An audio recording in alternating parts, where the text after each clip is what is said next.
দেখো বন্ধুরা, আজকে আমি ফ্রায়েড রাইস আর মাটন রান্না করব। যে কারণে এখানে ফ্রায়েড রাইসের চালটা ভিজিয়ে রেখেছি আর সমস্ত কিছু গুছিয়ে নিয়েছি। এবার আমি কড়াইটায় তেল দিয়ে দেবো, তোমরা দেখতে থাকো। দেখো বন্ধুরা, কড়াইয়ে তেল দিয়ে দিয়েছি। এবার আলুগুলো একে একে দিয়ে দেবো।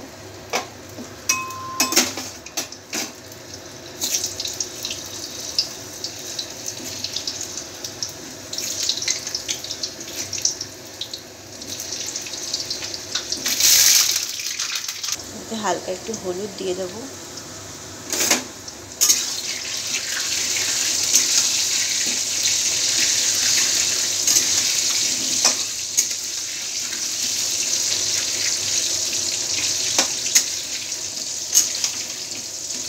আলুগুলো লাল লাল করে ভেজে নেব। দেখো বন্ধুরা, আমি আদা রসুন লঙ্কাগুলো রেখেছিলাম, সেটার একটা পেস্ট করে নেব। দেখো বন্ধুরা, আলুগুলো লাল লাল করে ভাজা হয়ে গেছে। এবার আলুগুলো তুলে নেব। দেখো বন্ধুরা, এবার আমি তেলটার মধ্যে লঙ্কা আর একটু জিরে ফোড়ন দিয়ে দেবো। চাইলে তোমরা গোটা গরম মশলাও দিতে পারো, কেননা আমি ওটা পছন্দ করি না, তাই দিলাম না। দেখো, আমি এবার পেঁয়াজটা দিয়ে দেবো।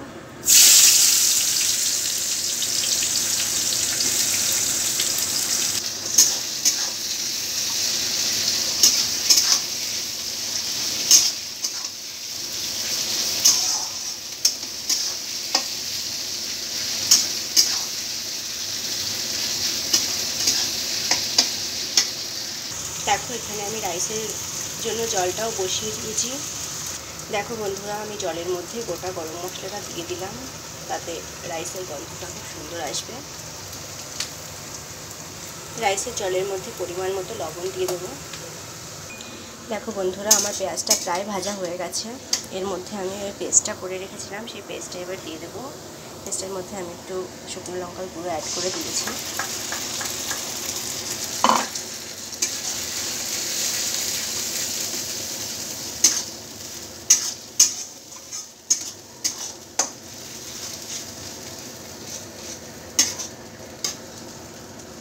এর মধ্যে এবার আমি লবণ আর হলুদটাও দিয়ে দেবো।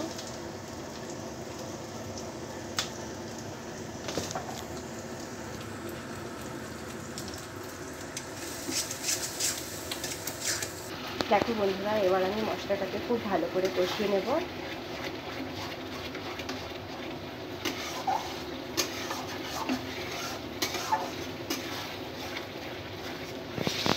দেখো বন্ধুরা, আমার রাইসের জন্য জলটা খুব ভালো করে ফুটে গেছে। এবার এর ভেতরে আমি চালটা দিয়ে দেবো। চালটা দিয়ে দিচ্ছি।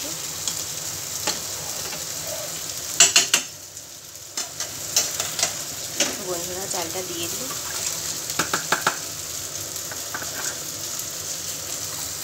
এদিকে আমি মশলাটাও ভালো করে কষিয়ে নিচ্ছি।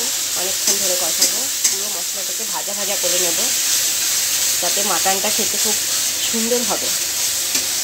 দেখো বন্ধুরা, এদিকে আমার ভাতটা ফুটে গেছে। এদিকে আমার মশলা কষানোটাও প্রায় হয়ে গেছে। মশলা কষানোটাও প্রায় হয়ে গেছে। এবার আমি এর ভেতরে মাটনটা দিয়ে দেবো। দেখো বন্ধুরা, আমার মশলাটা খুব সুন্দরভাবে কষানো হয়ে গেছে। তোমরা আশা করি দেখেই বুঝতে পারছো আমি কতটা মশলাটাকে কষিয়েছি। এবার আমি মাটনটা এর ভেতরে দিয়ে দেবো।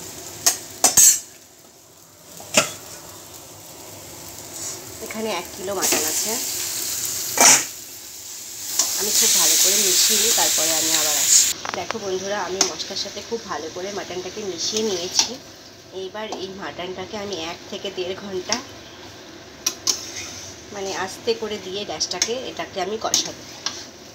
এটা রান্না করতে মোটামুটি আমার 2 থেকে 3 ঘন্টা লাগবে।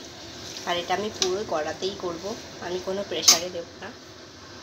তো তোমরা দেখতে থাকো।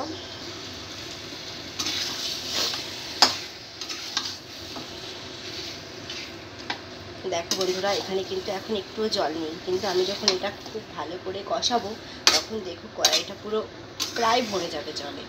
এই মাটনটার থেকে এতটা পরিমাণ জল ছাড়বে। ওই জল ছাড়াতেই আমি মাটনটাকে কষিয়ে নেব, সেদ্ধও করে ফেলবো।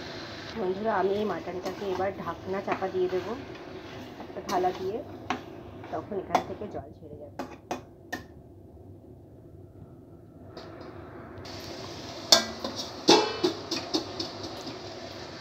দেখো বন্ধুরা, আমার রাইসটা পুরোপুরিভাবে হয়ে গেছে। এবার আমি এটাকে নামিয়ে নেব।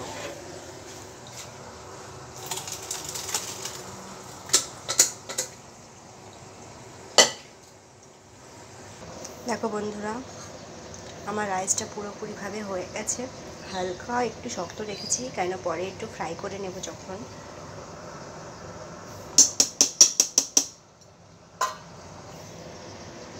দেখো বন্ধুরা, মাটন থেকে জল ছাড়তে শুরু করে দিয়েছে। আর এদিকে আমি ফ্রাইড রাইস করার জন্য আমি কড়াইটা বসিয়ে দিয়েছি, দিয়েই করবো।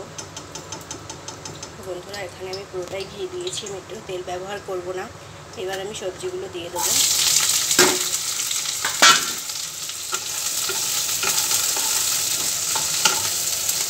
সবজিগুলো যেটুকু পরিমাণ দরকার সেটুকু ভেজে নেব। দেখো বন্ধুরা, মাটনটার থেকে কেমন জল বেরোচ্ছে আস্তে আস্তে। আমি কিন্তু একটু জল দিইনি এর ভিতরে, এখনও আরও জল বেরোবে।